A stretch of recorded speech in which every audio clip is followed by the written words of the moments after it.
Who doesn't love a good superhero movie? I mean, I love them. Friends of mine who are part of Pulse Media's Review Empire love them. And so does my old mate Dan Carver. So, for the penultimate episode of the Rip Ticket Review, me and him had a good old chat about how to make the perfect superhero movie and also have a look back at the work of Marvel and DC and their respective cinematic universes. It was a real eye-opener of an episode because we like some films, but we hate some others.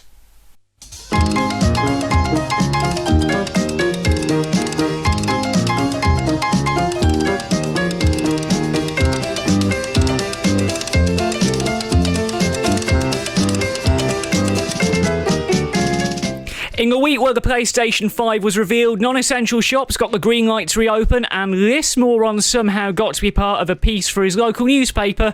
What else would you need from a movie podcast when two blokes talking about how Marvel got it right and DC got it so wrong? Hello, wherever you are listening or watching, and welcome to the Rip Ticket Review, a movie podcast that is perfectly balanced as all things should be. I'm TheJackSmit, and joining me over the power of the internet to discuss the art of the good superhero movie is the Iron Man to my Captain America. Good afternoon, Dan Carver. Good afternoon, Jack. If I ever hear you refer to yourself as a moron again, I will personally come down to where you live and slap you upside your head. You're not a moron. How dare you? How dare you besmirch your intelligence like that? The moron was there for comedic effect, Dan. It was there for comedic effect. Well done for your achievement, by the way. That's fantastic stuff. I know. First time in 7 years we've been in the papers, so... Ooh, so you know that. All good things come to those that work hard. But yes, we are, of course, talking about superhero films. Since the beginning of civilization, people have been delving into the supernatural and the unknown to create stories of the fantastic, where humans can achieve things that would normally seem impossible on the physical side of things. For example, Herculean strength and immortality. And on the metaphysical side of things as well, for example, achieving justice and standing up to corruption, because of course, who doesn't want to do that? Who doesn't? And many people often believe that the first superhero, of course, was Superman.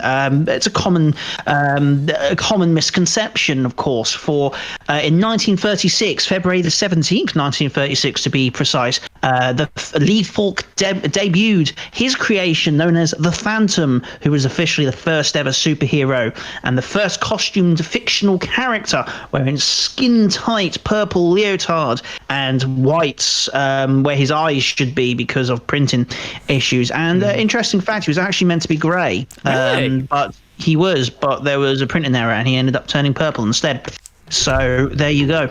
It's a bit like a funny story of a building very close to our hearts, the Media Factory. Apparently it was meant to be red, but they printed it wrong and it turned out green instead. That's a joke for people who work at the University of Central Lancashire. Yeah. Do you know what, though? I can't imagine that building being red. Neither can I. Yeah, it's perfect the way it is. And of course, since the first publication of The Phantom, many people have been trying to get the superhero movies on the big screen. The first superhero movie of which, of course, was published, it was published before The Phantom, so that point's kind of moot, isn't it? And the first superhero movie, of course, being The Mark of Zorro in 1920. In the serialized novella, The Curse of Capistrano, where essentially, I'm losing my mind again. Zorro first appeared on the screenplay by Douglas Fairbanks, and since then we've moved up in the world with our superheroes. We've had the Superman facing the Mole Men, Batman versus criminal underworld and zombies. And of course, as effects began to catch up with time, we got the DC made the first, what I consider to be the first perfect superhero movie for its time. I'm of course talking about the Christopher Reeve version of Superman. Such a performance by Christopher Reeves in 1978. He is still talked about to this day as the perfect actor who played Superman, and he really was. Oh yeah. Like I will hear no argument against it. He was brilliant. And it was the perfect superhero movie for its day. Who can forget the scenes where he's flying through the sky? You will believe a man can fly.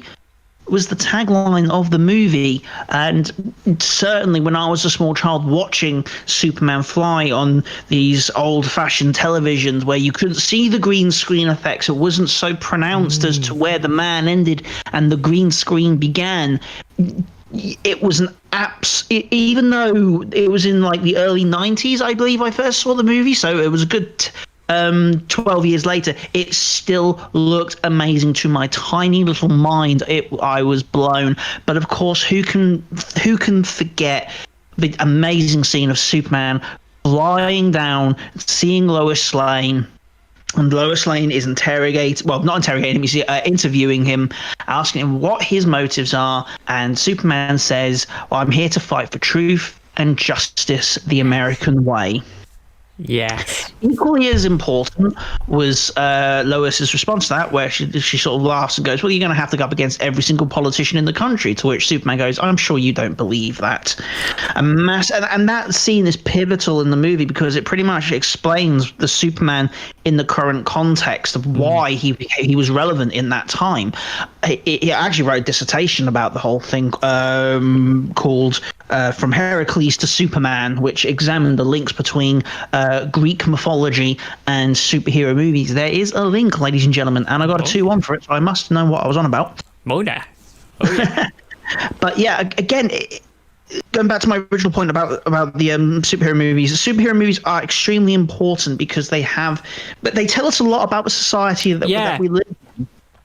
The hero that we see on screen kind of tells us what sort of things that we are yearning for from our heroes on a psychological level.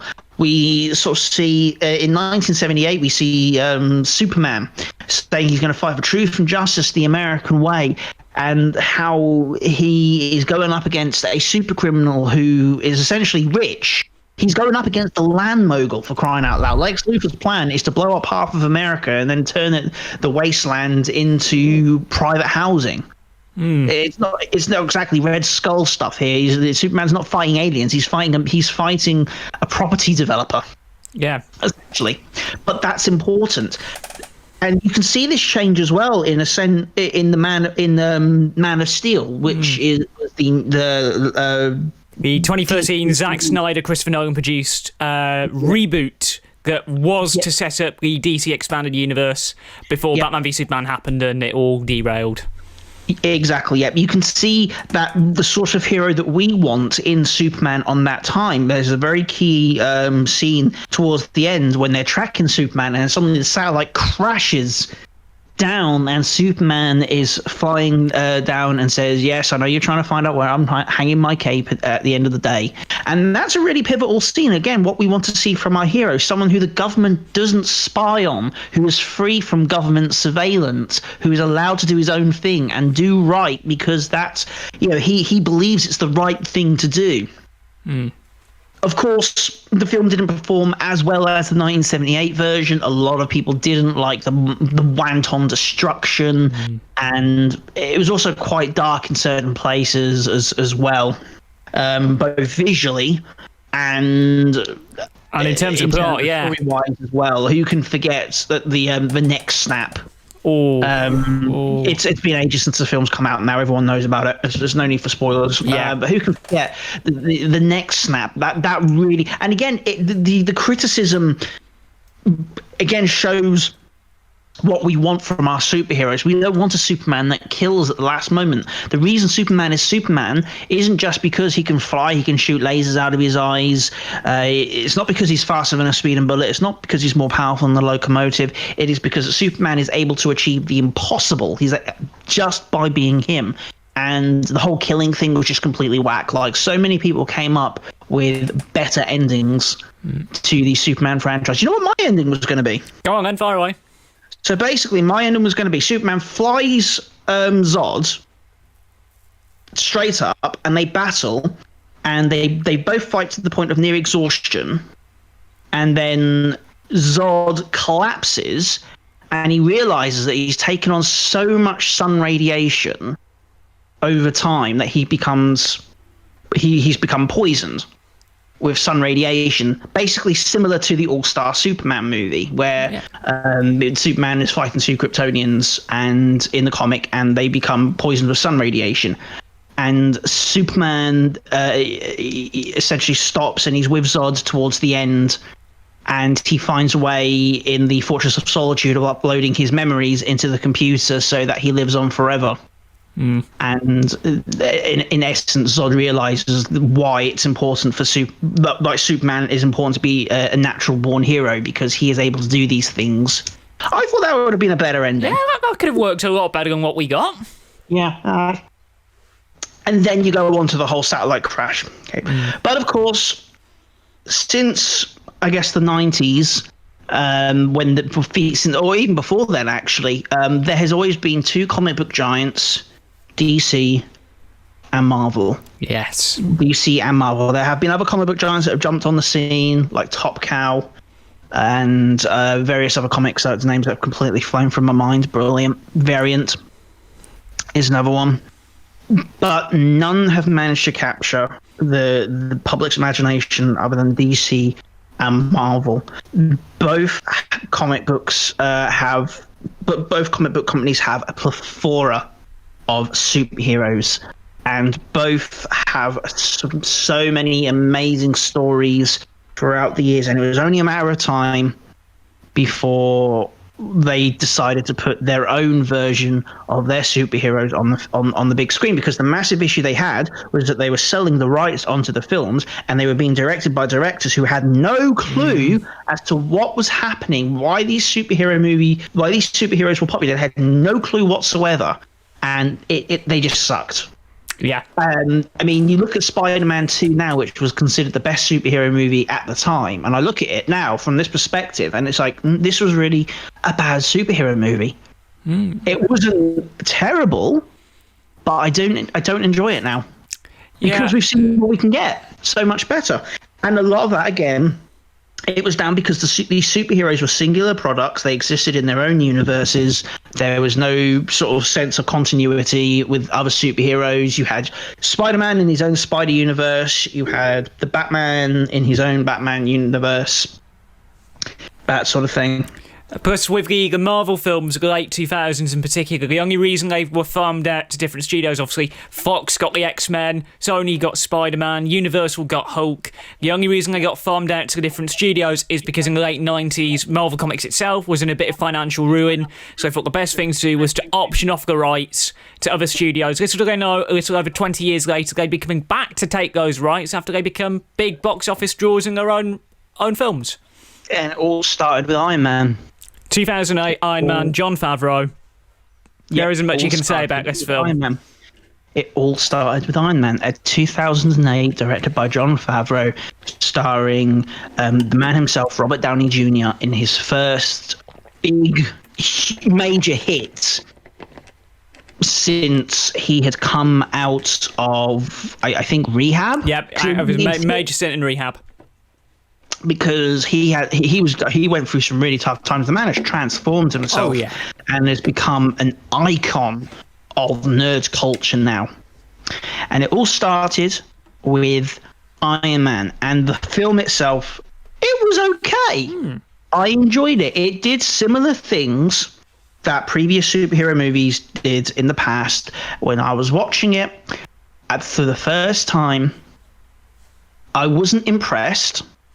But I was satisfied. I was like, yeah, that's a good take. And then something happened towards the end of the credits. Yes. Which I missed because I didn't know. None of us knew. Nobody knew back then. You had to stay. A scene comes up. There's Tony Stark, walks into his bedroom, and he sees in front of him a elderly-ish man with an eye patch. Turns around, the man has an eye patch, and the man chastises Tony Stark for revealing his secret identity and invites him to something called the Avengers Initiative. And that's when you knew it's time. Were getting big. Things were getting real. Especially with someone like Samuel L. Jackson playing that character. Well, in the new Marvel, because they re-released Marvel comics in the Ultimate Marvel franchise, and the idea between Ultimate Marvel was to essentially create a new starting point for new readers, and Samuel L. Jackson's likeness was used for Nick Fury in the comics, which was why he played Nick Fury in the movies. That explains it's a everything. similar thing to The Boys. In The Boys comics, Simon Pegg's likeness was used for Wee Huey, but Simon Pegg realised that he was too old to play Wee Huey. He was like 20-something in the comics, so that's why he plays Wee Huey's dad. That explains everything then. It does. 2010, Iron Man 2 comes out. It's not so bad. Yeah. It was eventually, it boils down to Iron Man battles another man in an Iron Man knockoff suit. And then in 2011, we had a double dosage. 2 new heroes enter the fray. Thor, the God of Thunder, and Captain America, the First Avengers. Both some important plot points in terms of what we're building up to, but a lot of people have their issues with these 2 movies. Yeah. But early days. And yes, in 2008, we did get The Incredible Hulk. That was Universal Pictures distributed with Edward Norton. Actually, do you know what? I really enjoyed The Incredible Hulk movie. I still do. It was pretty good. It's a real shame that Edward Norton didn't continue on with the franchise. But he had his reasons. Norton's loss is Mark Ruffalo's gain. Mark Ruffalo comes on board, and yeah, the rest is history. And then, of course, in 2012, we get the crossover film, The Avengers. Or if you're in the UK, Avengers Assemble.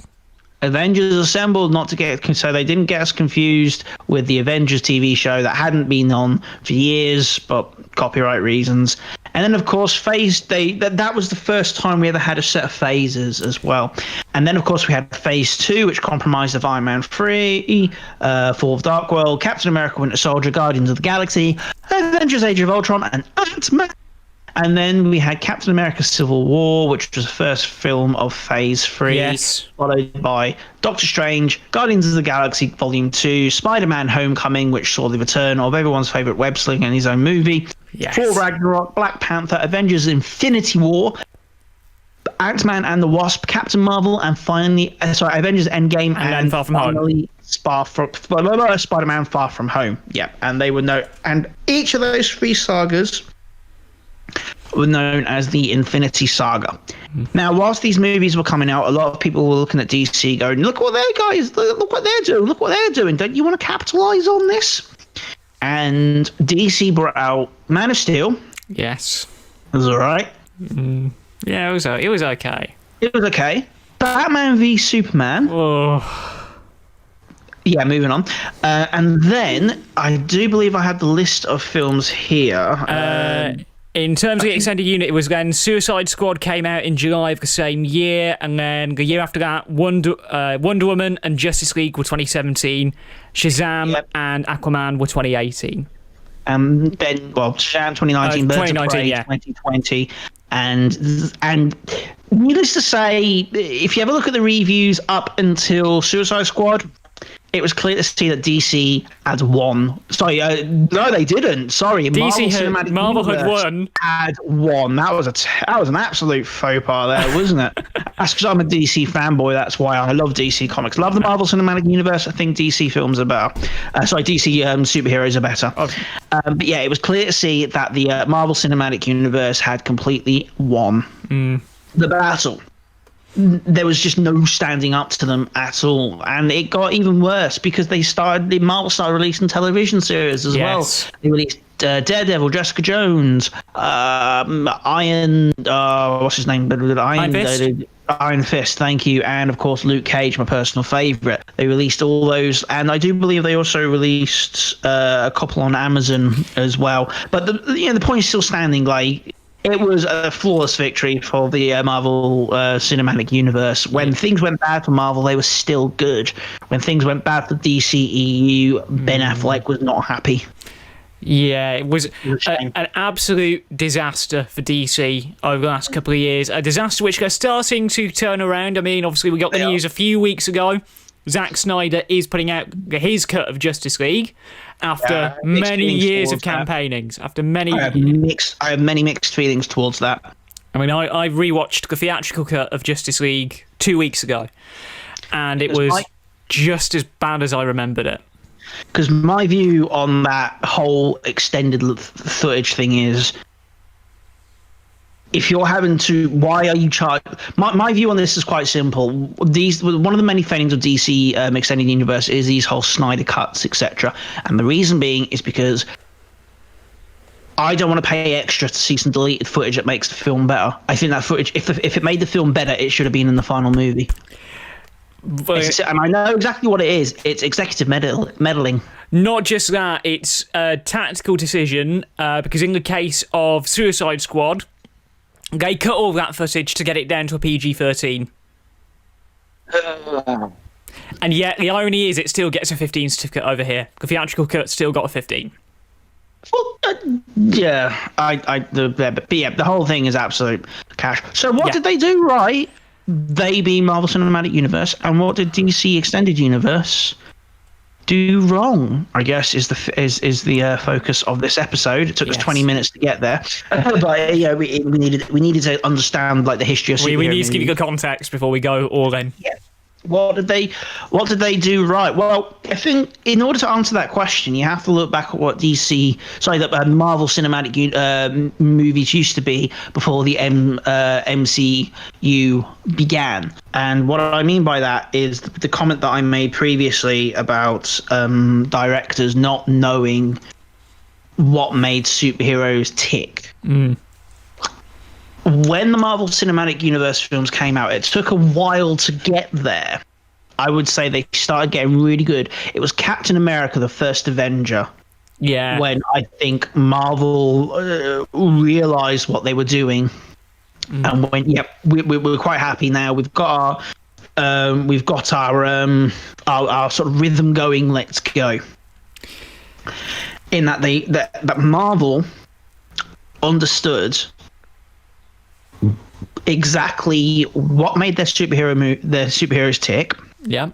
Why they were superheroes, and then they put that at the forefront of every single picture. Yes. This is what made Batman, the Batman trilogy, so by Christopher Nolan, the man who invented the reboot. This is what made the Batman trilogy so popular.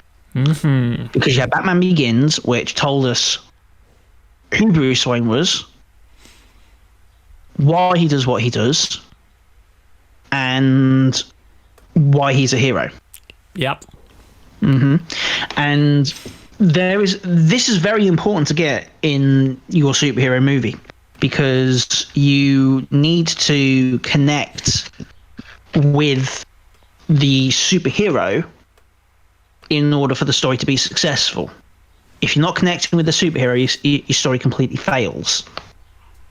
And this is a rather interesting concept. I wrote about this in my dissertation. And essentially, it's called overcompensation in fantasy, where audiences will shun realism in their superheroes and use theories of psychoanalysis to demonstrate their wish to have a mythic superhero rather than a superhero that contains realistic concepts. In other words, people are willing to spend their disbelief to have a hero who is realistic, that is, a hero who fights in cities that we know, in locations that we know, against criminals that we know, that sort of thing. They will suspend that disbelief to watch a superhero who has powers that we know can't possibly exist, or heaps of money that we know cannot possibly last, to fight villains which are fantastical in nature. for example, Ra's al Ghul, the ninja who operates a secret society. You know, that sort of fantastical villain, Joker, the terrorist who, whilst in some cases we've seen, bits of the Joker in and around our real life news cycle, we had never seen a villain like Joker before. And how does Batman afford all his gadgets? Well, he's rich. That's all you need to know. How does Superman fly? He's a Kryptonian. That's all you need to know. Basic premise works so well. It works so well. And it is helped with the superhero origin story. We see the superhero at the beginning of their career, how they come up into these fantastic abilities, and what they do with them. It's a really interesting phenomenon, actually, that these sort of stories are being told in superhero movies. And this is what DC, I'm going to get that confused all the time. Marvel Cinematic Universe realized roundabout with their third movie, Captain America. Yeah. Because they kind of realized that actually, if we take our hero and we throw him into the hero's journey, the story itself works out. And what the hero's journey is it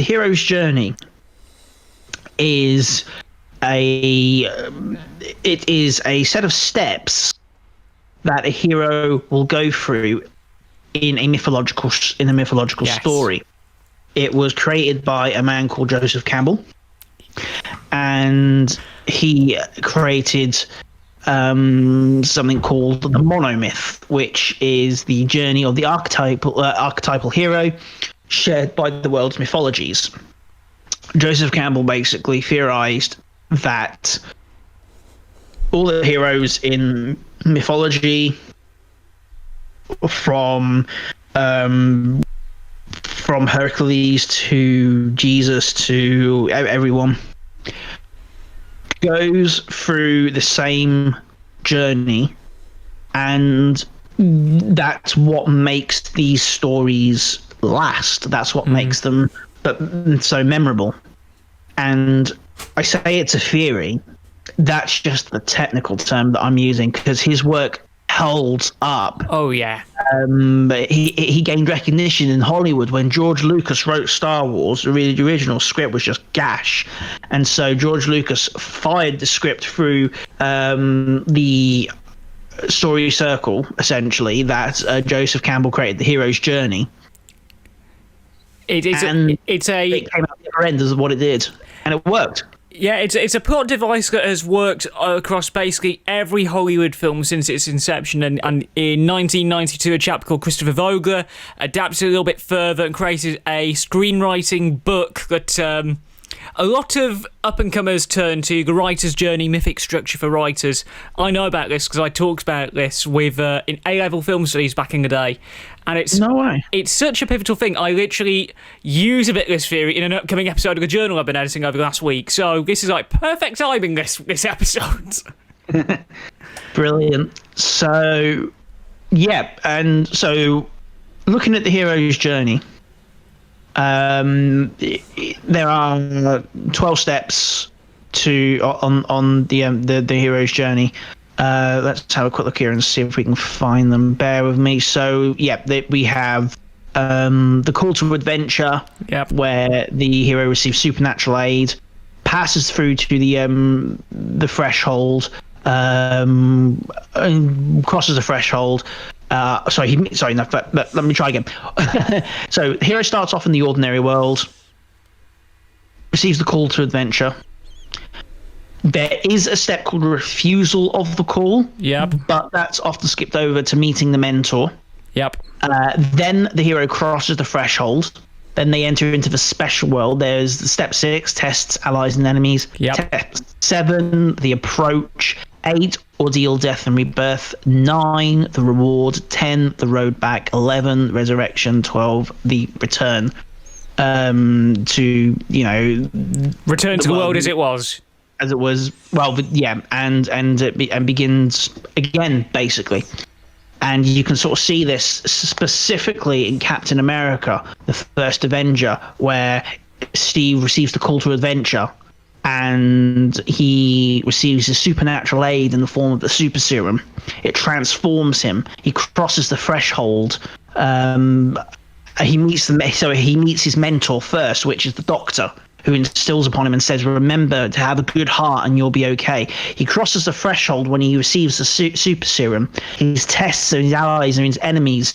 He is tested through being downgraded to propaganda, essentially.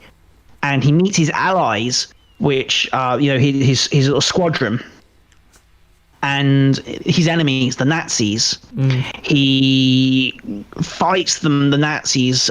He approach, the approach essentially. He fires forward, and as he starts to rescue those who have been captured, going against orders from his general.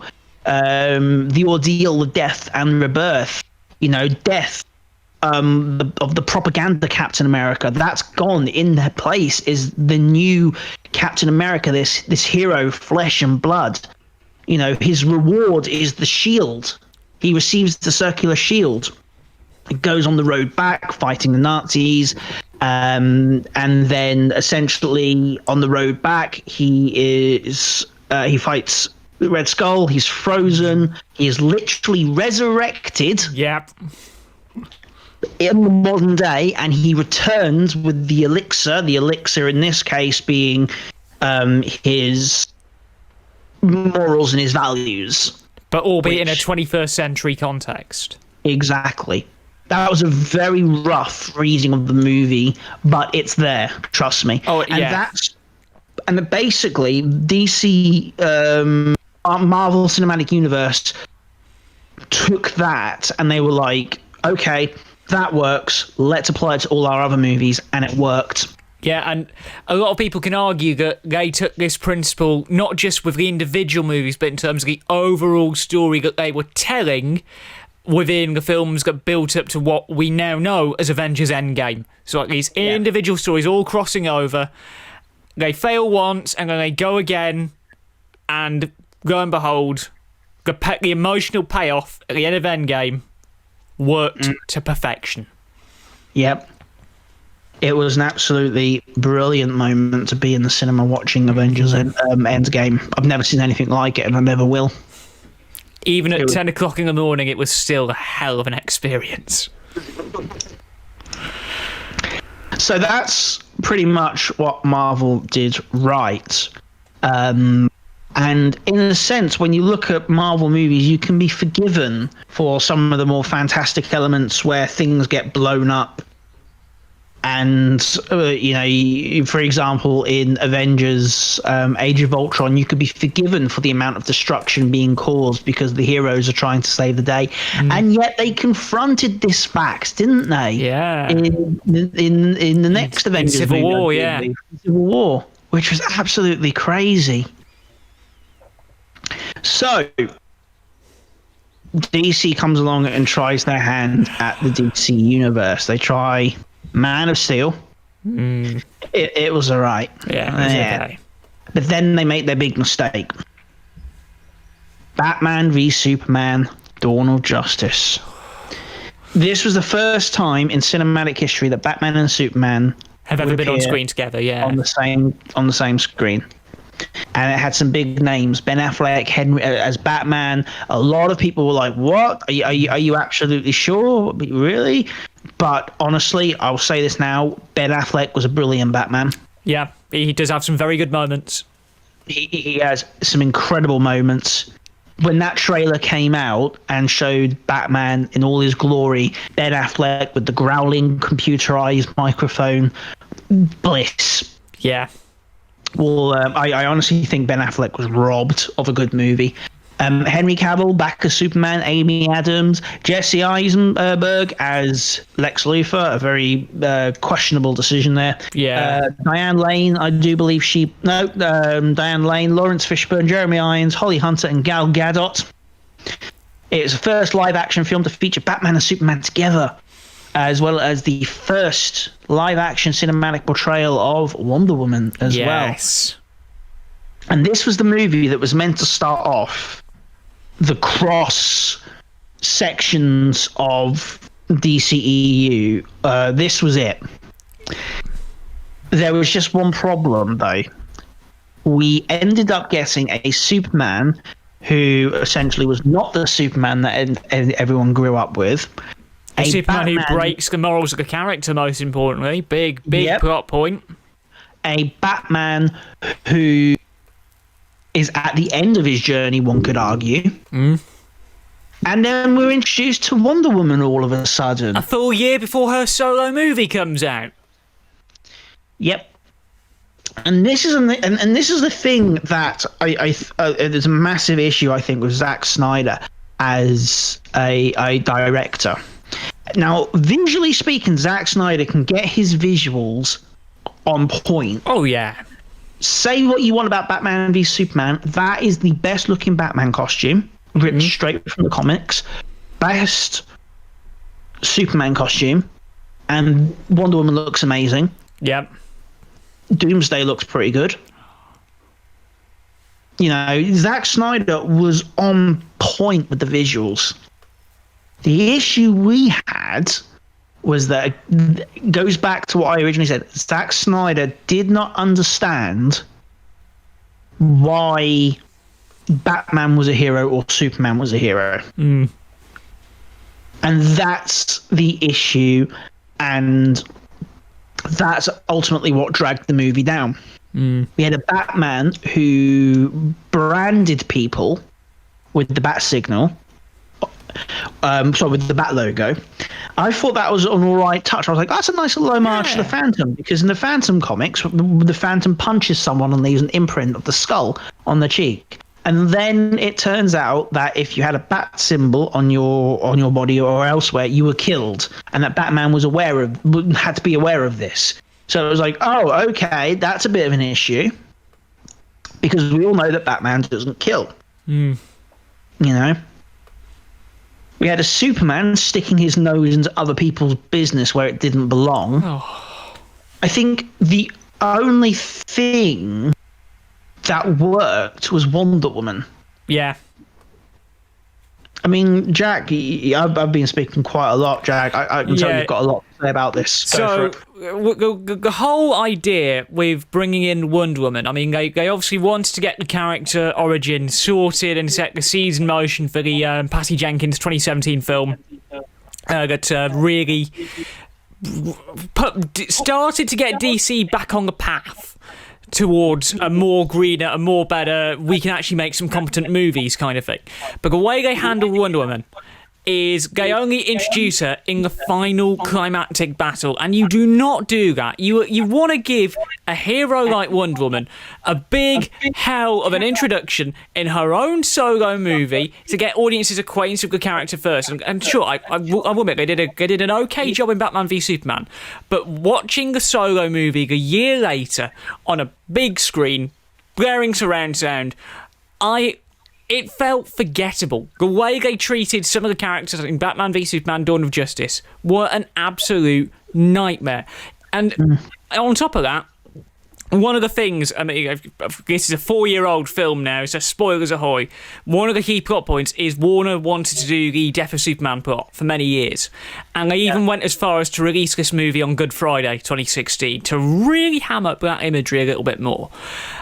It was one of the rare times I've walked out of a cinema feeling dejected, disappointed, and not just because it was on the warmest day of the year. I've walked out of Screen 6 with a look of disappointment on my face. I know some of the employees at the local cinema watch this podcast. They will remember the look of my face when I walked out of that screen. It was horrific. Mm-hmm. Yeah, I remember when I walked out as well, and I was just like, damn, I didn't think it could be any good, but I didn't think it would be that bad. And you're right, the way they treat the characters is awful. And this is a thing that DC does, that Marvel does correctly, is that they treat their characters with absolute respect. They will say that this is the character, this is what they are, this is what they stand for, these are their motivations, this is you cannot deviate from this. Because if you deviate from this, then it's no longer the correct character. And yet, with the DC Extended Universe, Zack Snyder, they were talking about Zack Snyder, well, my Batman would not directly kill rubbish, but he indirectly kills my Superman, had no other choice. It's like, but it's not your Superman. It's not your Batman. It's DC's Batman, DC's Superman. These are the things that we have grown up with. You're not making your version of the story. You're making the comic book version of the story. And that's what DC Universe failed to grasp up until Wonder Woman, when I would say that was actually DC's beginning road to redemption. I would agree with you. I would agree with you on that one.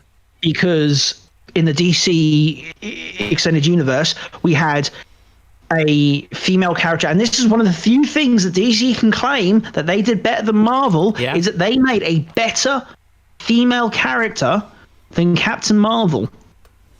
I loved the Wonder Woman character in Wonder Woman. I loved her because she was strong. We got to see her doubts. We got to see her overcoming her doubts. And it just turns out that she's a woman. Whereas in the Captain Marvel movie, she starts off okay. There's some really funny scenes with Carol Danvers, but then she just turns into a cardboard cutout, Iron Woman, hear me roar. Yeah. Where her gender was put on the forefront. And it's like, no, that's not how. No, no. If you want to make a strong female character, you make a character who has all the amazing qualities of a hero that just happens to be a female as well. It works. I don't know. But hey, if anyone disagrees with me, feel free to let me know and, put your thoughts in. And yeah. I mean, this is probably one of the reasons why they've made a big deal out of the fact, because, of course, we got the news through on Friday that Wonder Woman 84 has been pushed again to October 2nd. No surprises there. So it will be one of the first movies back for cinemas if July is not happening. And then, of course, we had the Justice League in 2017, which was a complete flop because, again, it introduced characters such as The Flash, Aquaman, Cyborg, characters that we hadn't seen, we didn't know about. It was like, imagine if they had created the Avengers first in the DC, in the Marvel Cinematic Universe, sorry, if Marvel had made the Avengers after Iron Man. That's how bad it was. So that was a bit of a flop. And then it seemed that they decided to take a different turn and they created Aquaman, which was all right. Yeah, it was a pretty good film. Yeah, Shazam was blooming brilliant. Oh yeah, I love Shazam. Which was all right. Yeah. Yeah, it wasn't special, but it was something. And the thing is, again, with Aquaman, we get to see the origins. We get to see why Arthur is a hero, what makes him a hero. And we got to see some amazing action sequences as well, which certainly helped. And then you have Shazam. Shazam, oh my God, overcompensation in fantasy, the movie. Yes. You could argue that it literally took Dwayne Johnson coming on board as an executive producer to turn DC's fortunes around, because The Rock exec produced it. No way. Yeah, because it's the setup for Black Adam. Oh yeah, 'cause he's playing Black Adam, isn't he? Yep. Yeah, but again, like Shazam, overcompensation in fantasy, the movie, where a young child becomes a superhero through the power of Shazam the magician, and again, we get to see the origins of this hero, why he's a hero. We get to learn how he learns to be a hero. And that's why Shazam is easily the best DC cinematic universe movie out there. Yes. Like, no doubt about it. Absolutely. So I guess the question then, because I'm looking at the future films. Yeah, We've got Wonder Woman 1984, obviously has been pushed back. The Suicide Squad, which James Gunn, yes. Yep. The Batman, Matt Reeves and Robert Pattinson. That one. Black Adam, The Flash, which has been delayed so many times now, I'm beginning to think, is it really going to ever come out? Yeah, because I know there's a whole controversy about some of the cast members not wanting to come back. This is going to be something that we will keep developments very closely on. And again, we got Shazam 2 for November 4th, 2022, and then Aquaman 2 in December of 2022 as well. Quite a big set of pre-production in terms of in-development and pre-production. Obviously, whether the Batman gets delayed, because they were filming just as lockdowns kicked in, so I think that's going to get pushed a little bit more as well. But what does the future hold for DC? Well, the future, I mean, first off, it all depends whether the DC have learned their lessons and they take in the successes of Shazam and create heroes that we learn why they became a hero, we understand their motivations, and that we essentially, again, it comes into overcompensation in fantasy. If we had those heroes' powers, would we be doing something similar? You know, if we had Shazam's powers, would we be going about saving the world if we wanted to? Yeah, probably, because we could. Yeah. You know, if we had Bruce Wayne's millions, would we be dressing up in a superhero costume saving the world? Oh, probably. Yeah. I know I would. You know, I'm looking forward to the Batman, to be honest, with Matt Reeves. Yeah, it's going to be good. It's going to be good. Matt Reeves, I should say. It's going to be, I hope it is. I am looking forward to seeing Robert Pattinson as Bruce Wayne. Would never have called that. Nobody did. I remember back in the day when I presented a radio show, breaking the news on air that Robert Pattinson had been cast, and there was a lot of sort of in the studios like, what, really? He's like, yeah. I mean, but then again, Pattinson's really moved on from Twilight in recent years, did some pretty good independent movies. I think this could be the film that really cements him as an actor who can do much better than appearing in some poxy teen franchise. Oh, we hated Twilight. You could tell. Twilight. He only went on there because he liked. He had a crush on what's her face. Oh, Kristen Stewart. Yeah, Kristen Stewart. Crazy, right? I know. But the whole Batman movie is going to be the movie, I think, which will tell not the Suicide Squad, because that's based on we've already seen Suicide Squad. I don't think people will care too much about that. It is going to be the Batman. That is going to be the movie. Yeah, that will tell us if DC has learned their lessons or not. I'm just trying to find out who else is working on it from a technical front, because Matt Reeves, best known for directing the last couple of Planet of the Apes films, which I thought were really good. A lot of his, it's basically the entire team who made War for the Planet of the Apes working on this film. So, yep. And you've got an ensemble cast as well. Robert Pattinson, like I said, with Zoe Kravitz, Paul Dano, Jeffrey Wright, John Turturro, Peter Sarsgaard, Jamie Lawson, Andy Serkis, and Colin Farrell, rounding out this amazing ensemble cast as well. But saying that, I know a lot of people were like, well, yeah, Ben Affleck, we want to see a good Batman movie. There have been rumours that the DC are trying to get Ben Affleck to do something with the Batman character. Yeah. I hope they do. I honestly think one thing I would love to see is something similar to the James Bond franchise, but more fragmented with their superheroes, Legends of DC, where the director brings in like a character and does a story involving them. Yeah, that could work really well for him. I think that's a really great idea, and I think the reason I think that's a really great idea is because there's so much you can do with these characters that, as long as you still follow the staples, you can create a dark brooding Batman similar to, in a realistic sort of setting similar to Christopher Nolan, or a fantastical setting similar to the DCEU. You can make it work. I would love to see that. I would love to see a Barbarian-esque Aquaman. Or I don't know. I would like. It's so many possibilities. I think that would really work. Yeah, it'd make a nice little HBO Max exclusive here and there, because I know they're trying to do something similar for the animated side of things with Marvel, with their What If series for Disney Plus, which that brings us into the future of the MCU. And I shall take this one because I have the list of the Phase 4 films. Because, of course, we've got Black Widow in November, Eternals in February, Shang-Chi and Legend of the Ten Rings in May, November 5th, 2021, we've got Spider-Man 3, as yet unknown title, Thor Love and Thunder, February 2022, and then Doctor Strange and the Multiverse of Madness in March 25th, 2022. They're building the future of the MCU around the TV shows, because they're saying WandaVision is going to be like a really big push for Phase 4, because it's going to lead directly into the next Doctor Strange. And again, there have been some conflicts there, because Scott Derrickson out, Sam Raimi in on the direction front. It's going to be a very different Phase 4. A big risk. Raise the interesting question: are we getting too many superheroes? Yeah, that's. I discussed this with a very good friend of mine, Gemma Nessel, roughly this time last year. Are we getting superhero fatigue? Yeah, because as much as these superheroes are amazing, and these films are really good,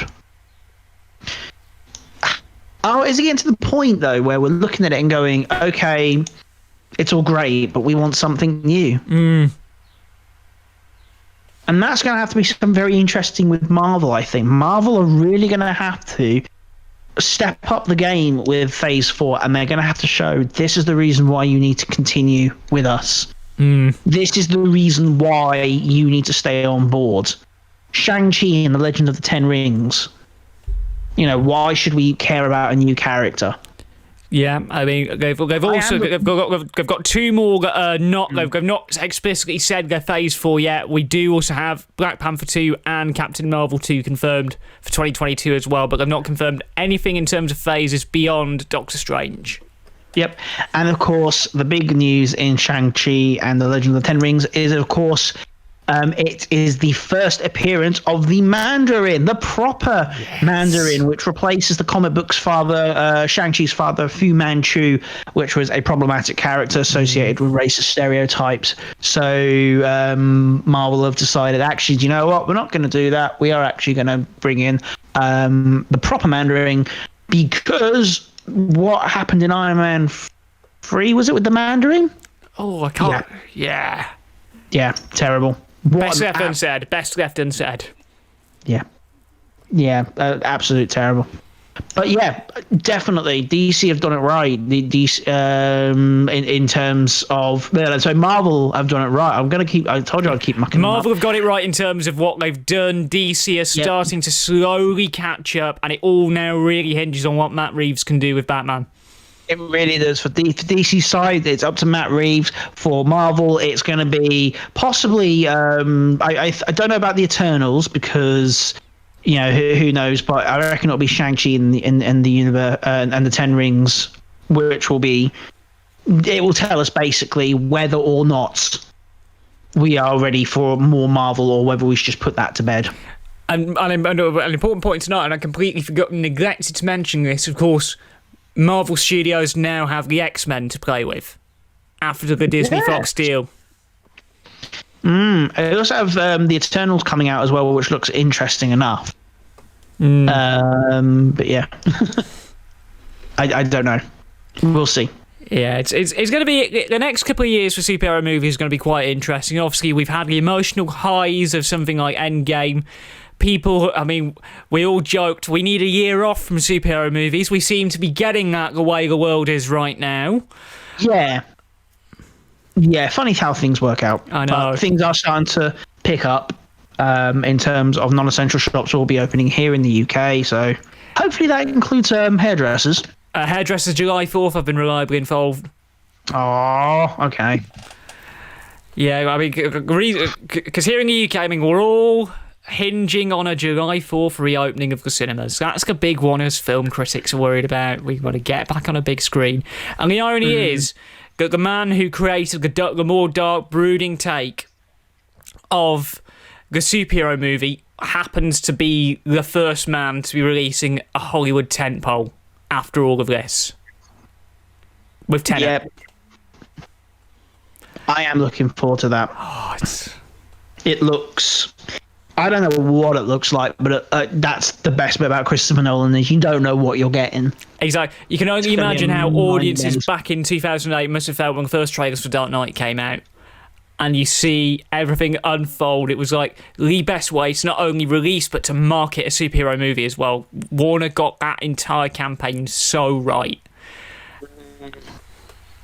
And as we said a few weeks back for our long-time listeners, without a movie like The Crow, we wouldn't have had something like Dark Knight ever get produced. Yep, absolutely correct. Because I think the world needed sort of like a more darker take on the superhero. I think it needed that more sort of rugged, grounded, recognizable, realistic elements. But not realistic enough that it distracted from the fantastical. But yeah. Oh yeah. Anyway, that's pretty much all I've got to say on the whole thing. Cut, wrap, print, sent to the editors. So, yeah, that is pretty much bang on time. So it's coming up for 5 to 4 here in the UK. What are we talking about next week, Mr. Carver? Because I love being able to reveal what we're doing at the end of each podcast. I'll be honest with you, I've got not a clue. I can't think of many good topics either. I think because we've been that dry on film news lately, with everything being shut down and all the major films are coming back into production now. We will think of something and we will heavily publicise it on the social media feeds. That's of course facebook.com/RipTicketShow, twitter.com /ripped_ticket. We will keep you informed as we decide on a topic for next week. I've absolutely got no idea what we'll talk about next week.